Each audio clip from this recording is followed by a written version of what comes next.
Pekerja laki-laki sedang sibuk membongkar tumpukan ikan dari truk. Inilah bahan baku utama kerupuk ikan Indramayu. Ini ikannya banyak banget. Ini adalah ikan layur, salah satu bahan baku yang paling penting untuk pembuatan kerupuk. Jadi kalau misalnya nggak ada ikan, ini nggak bakalan jadi kerupuknya atau nggak bakalan produksi. Dan ikan ini kalau dihitung itu dalam sekali kirim itu bisa sampai 4 ton khusus untuk ikan layur.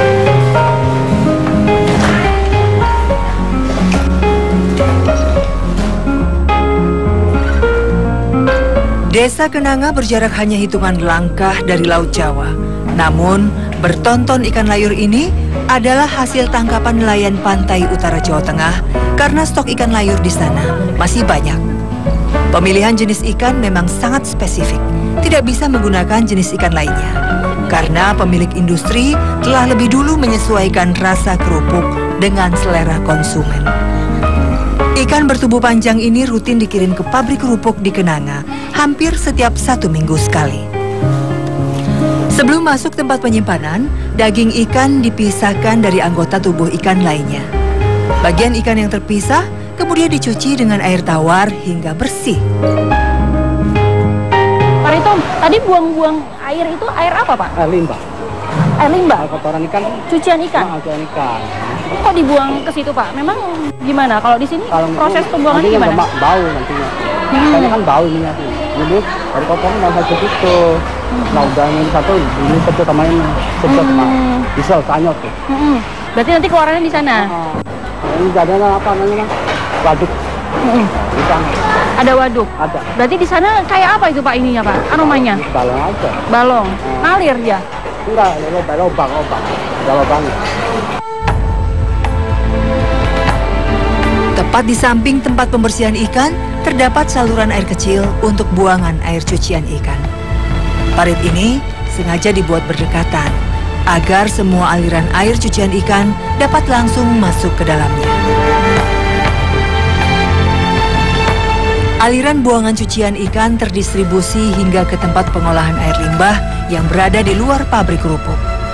Cara ini dilakukan sebagai bentuk penanganan dan tanggung jawab produsen dalam menyelesaikan masalah limbah. Namun sayangnya, masalah ini belum teratasi sepenuhnya. Karena baru beberapa pabrik saja yang memiliki tempat pengolahan limbah ikan. Pak, ini air-air yang keluar ini dari pabrik? Iya, dari pabrik. Oh, jadi dari pabrik larinya ke sini air limbahnya? Ke sini limbahnya. Jadi satu gitu. Ini ada berapa dalam, Pak? Itu 15 meter gitu. 15 meter ke dalam? Ya, dalam. Ini meluap nggak, Pak, kalau misalnya lagi musim hujan atau mungkin kepenuhan gitu? Enggak sampai meluap. Soalnya kan dari sini ke situ, nanti di situ ada mesin lagi kesedot gitu, langsung jalan gitu. Oh, selalu? Nggak sampai meluap gitu. Oh gitu. Ya. Lalu nanti sama mesin dia diuraikan. Ya, diuraikan. Terus diapain lagi? Terus keluar ke situ, dibuangnya itu kan, jadi kalau udah keluar itu air bersih keluarnya itu, jadi nggak kotoran kayak gini. Oh gitu. Air bersih masih beraroma? Busuk. Ya sedikit sih masih, nggak terlalu. Sebenarnya, saluran buangan limbah cucian ikan baru dirancang 2 tahun belakangan. Padahal, jika dilihat ke belakang, proses industri sudah berjalan lebih dari 2 dekade. Begitu pula proses pembuangan limbah kotoran ikan. Dan, jika dihitung-hitung hingga tahun 2014, Dinas Perindustrian dan Perdagangan Kabupaten Indramayu mencatat ada 20 unit usaha pengolahan kerupuk ikan di Desa Kenanga. Saat saya melihat pengolahan air limbah di sini, ada bagian instalasinya yang tidak beroperasi sempurna. Air di bak buangan limbah meluap karena tidak mencukupi daya tampungnya. Selama rentang waktu penelitian Badan Lingkungan Hidup Kabupaten Indramayu mendata di tahun 2010 sampai 2013, kadar limbah di sentra produksi kerupuk sudah melewati ambang normal.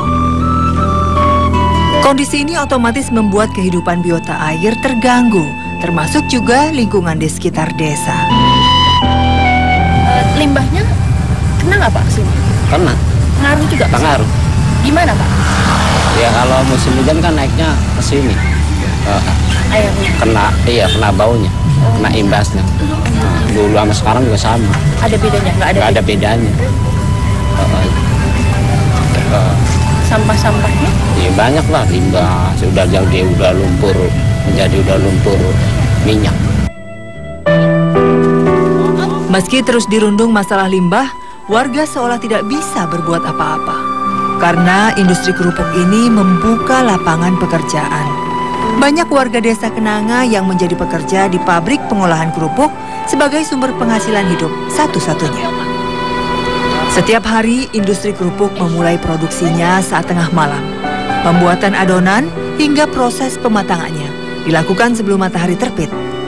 Cara ini dilakukan agar kerupuk dapat langsung dijemur menjelang pagi.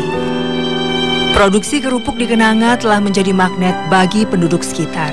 Dampak negatif yang ditimbulkan oleh pabrik kerupuk bukan tidak mungkin mengancam keberlangsungan industri jika tidak ditangani dengan serius.